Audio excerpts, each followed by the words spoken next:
Hai Sobat Horor, ketemu lagi di Awan Cerpen. Semoga kalian sehat ya.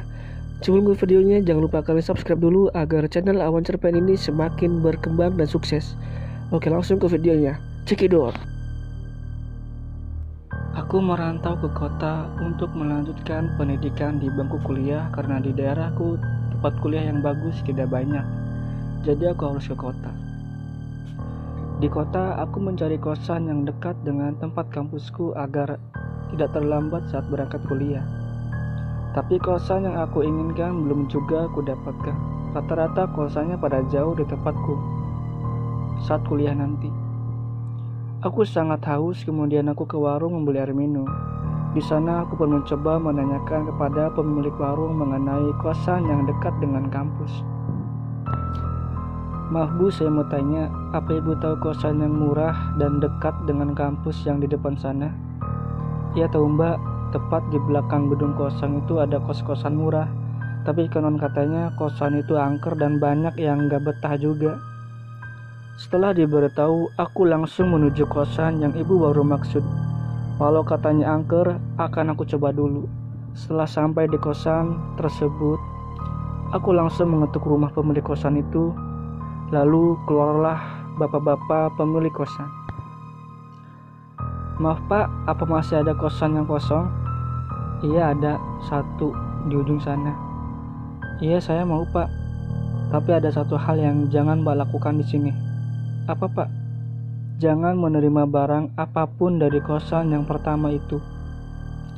Tanpa menanyakan maksud dari bapak itu, aku langsung mengiyakan dan mengambil kunci kosan itu. Karena aku sudah lelah sekali. Malam itu sangat menyeramkan.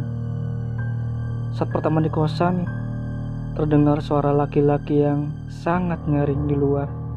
Aku pun pergi keluar, namun tidak ada siapa-siapa.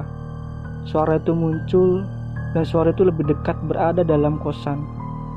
Suara itu mengatakan, "Pergi dari sini, jangan tinggal di sini." Suara itu terus berulang-ulang di telingaku. Lalu saat aku berbalik, ada penampakan seorang pria dengan wajah sangat menyeramkan. Aku berteriak, lalu mundur ke sudut tembok, dan duduk menutup mukaku berharap makhluk itu pergi. Saat aku sedang meringkuk ketakutan, ada yang menyentuh tanganku. Aku pun menjerit, namun ternyata tangan itu adalah tangan bapak kos. Ada apa Mbak? Kenapa teriak-teriak? Ada hantu Pak di sana. Gak ada hantu Mbak, mungkin salah lihat. Aku sengaja untuk tidak menceritakan apa yang makhluk itu katakan. Bapak kos pun keluar dari kamarku dan aku pun berusaha untuk tidur. Pagi pun tiba. Hari ini adalah hari pertama aku kuliah. Aku bergegas mandi, namun saat aku akan mandi ada tulisan di tembok kamar mandi. Pergi dari sini. Jangan tinggal di sini. Pergi.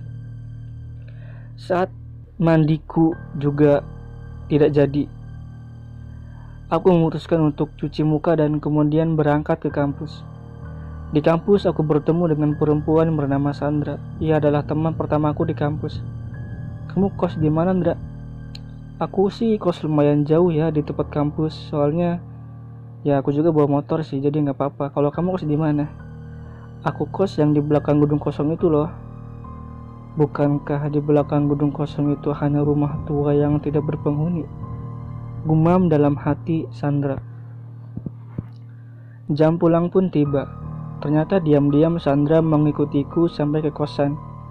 Saat aku di kosan, ada bapak kos yang sedang menyiram tanaman. Aku pun menyapanya. Pak, Mbak udah pulang? Dari jauh Sandra melihatku berbicara sendiri dan masuk ke dalam rumah kosong, bukan kosan nyata. Saat aku akan masuk ke dalam kamarku, aku menemukan sebuah buku cerita yang sangat menarik. Aku mengambil buku itu lalu aku membaca buku itu yang menceritakan penyihir jahat.